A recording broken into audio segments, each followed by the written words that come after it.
Hello YouTube, it's Ryan here with Hobbies of Man once again, and today we are doing another manga review. Today we're going to be looking at Lupin the Third Greatest Heist, which is a new classic collection that has been recently released by Seven Seas. This is the 10th book in their classic collections line. Titles that are in this line include Cutie Honey, Devilman, which are the two Go Nagai series. There's some Leiji Matsumoto stuff like Space Battleship Yamato and Captain Harlock, which are 3 and 4, that's 7. And then there's 3 other ones, which would be the 2 Oshinomori titles, which are Super Sentai, Himitsu no Ranger, and Kamen Rider, which was the previously released series. And this is Lupin the Third. This is the latest one in this collection. This is the first one by Monkey Punch. And hopefully we get some more, because I actually really like this. So let's get into it. This is released by Seven Seas, like I said. The demographic here is seinen, which is interesting, but it makes sense.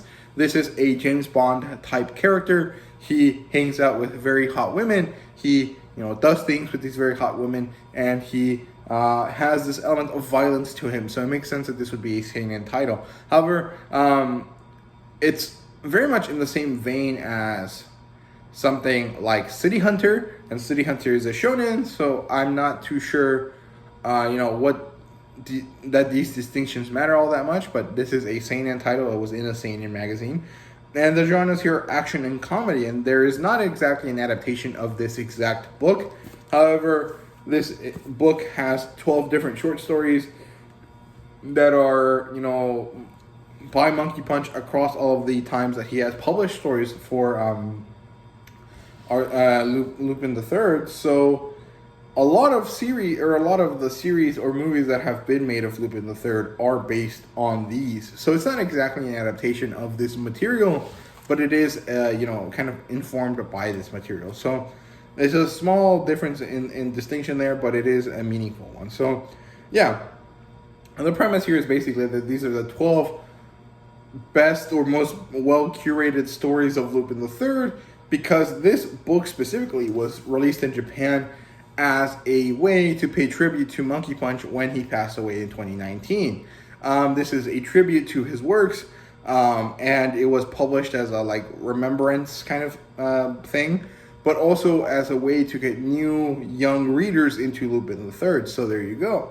I think it does manage to do that well.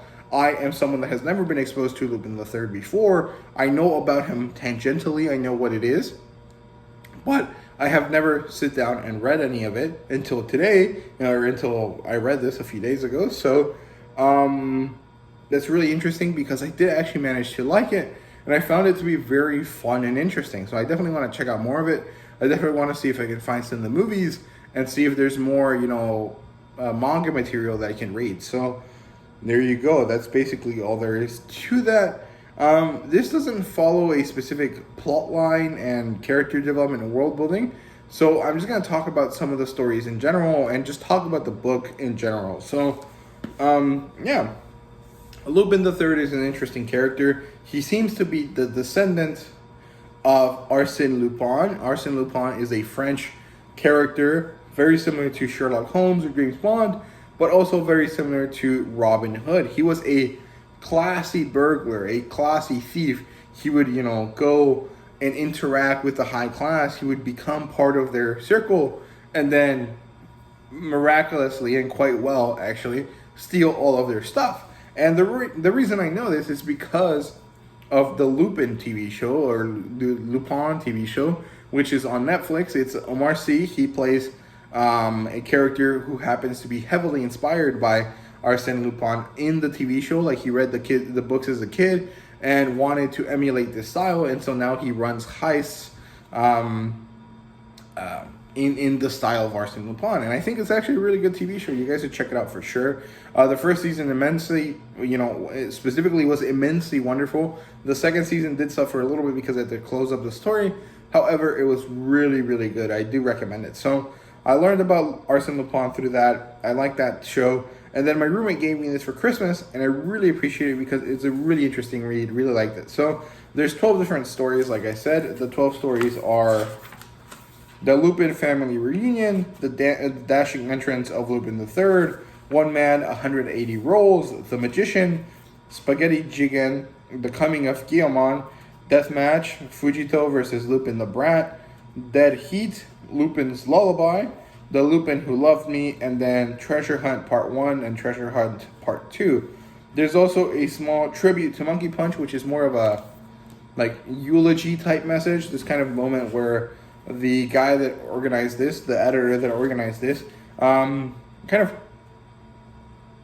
gives thanks to Monkey Punch, and then also hopes that Monkey Punch will enjoy this collection of stories, and he explains why he picked these, which was pretty good. So the first one, Lupin Family Reunion, actually functions really well as an introduction to all of these characters, even though this is a story that happens quite a bit later in the series chronologically. So it opens with this samurai guy looking into the distance, which I think is really, really cool.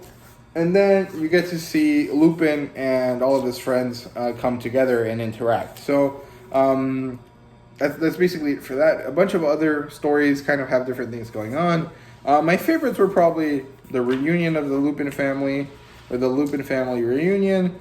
The One Man, 180 Roles was really, really good. The Magician felt the most like a James Bond movie, which I thought was really good. Deathmatch, Fujiko versus Lupin the Brat was pretty funny as well. And then Treasure Hunt Part 1 and 2 were really fun as well. So those are the ones that I most recommend, but all of them were quite good. So that's basically all there is to it in terms of the plot and like storytelling kind of stuff. However, let's talk about some of the characters here. So Lupin the Third is the main character in the band, the main, person that pushes the plot line forward. He's the Arsène Lupin stereotype. He is the classy, very well-adjusted, kind of very powerful and very skilled burglar type of character. He's a pretty fun guy. I like him a lot. I think he's a cool character. Then we have Goemon, which is a samurai type character, which I think is pretty fun. You always have to have one of those. And then Jigen, who is the sharpshooter guy. I also really like him. I think he's a fun character. Goemon and Jigen don't really get that much development in terms of who they are in any of these stories, but their style is really cool and clear. The samurai guy, Goemon, is a very kind of classy, by the book type of person, very calm and collected. He moves things easily. And Jigen is a bit more, wild, a little bit more cowboy-esque, a little bit more ready to start shooting as the situation presents itself, which I think is pretty fun. And Fujiko is the Arsène Lupin kind of love interest, this woman that could be the downfall or the saving or the savior of Lupin the Third. And she's also a femme fatale type character, and she's also a character that is pretty interesting in her own right. Again, we don't get that much development of her, but we do understand that she loves Lupin and Lupin loves her, but their relationship is a very complex kind of thing going on. I think it's pretty good.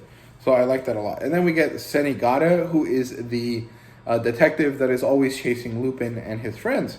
So very cool stuff. These 5 characters are introduced several times and kind of explained a little bit. And I actually really like that. I think it's a very fun dynamic that all 5 characters have. I definitely want to see some TV shows, some anime episodes, or some movies about these characters. So definitely going to check that out. In terms of how the world is structured here, it's basically normal. I think it's like in the 80s or 90s, in the early, almost end of the previous century and the turn into the new one. But there are a lot of like James Bond-esque sci-fi developments.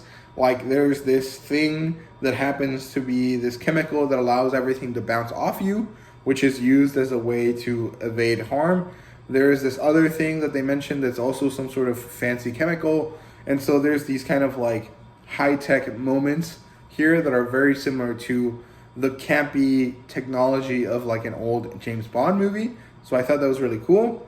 Other than that, the art style is pretty good. It's very well done when it comes to the female characters. And the male characters suffer a little bit, but they're not horrible by any stretch of the imagination. So here's a good spread that shows you all of the different characters here. So this is also the Lupin family reunion. So this is later on in the manga's lifetime. So it's a lot more refined than his earlier works. But It is very, very nice, very, very pretty. I do like it quite a bit. So, yeah. In terms of fan service, there's definitely some. Like I said, this is a James Bond type character, and so he's gonna have a lot of hot women around him that are, you know, either naked or practically naked, and so there's gonna be some elements of fan service there. And if you're against that or not, that's up to you. I don't really care. I'm just telling you what is in this, right? And that's basically it for that. In terms of a rating, I would give this a 4 out of 5. I think it's really fun. But because this is not a continuous story, because this is a 12 short story collection, right? It kind of doesn't have the ability to be a 5 out of 5 because you're judging it based on each story, right? And so I think that the best score I can give it is 4 out of 5. It's a wonderful story. It's a very interesting collection of stories, and it definitely did what it was setting out to do, which was get me interested in Lupin the Third. So I think it did exactly what it needed to do. So it definitely deserves a good grade in that sense.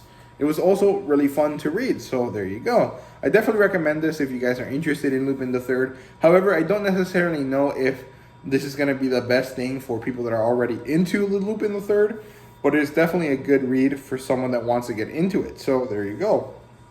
In terms of similar titles here, I think the most similar and the most kind of like likely to also interest you is City Hunter. So City Hunter also follows a relatively comedic but very suave and badass James type kind of guy, or James Bond type of guy, who wants to do well and generally does well for the sake of beautiful women that ask for his help. So I definitely think that City Hunter is pretty similar to Lupin the Third, and if you like one, you'll probably like the other. So there you go. That's all I have to say, though. I hope you guys enjoyed this video. If you did, please leave a like, subscribe, and comment down below. Let me know what you thought. And thank you guys very much for watching. See you guys later.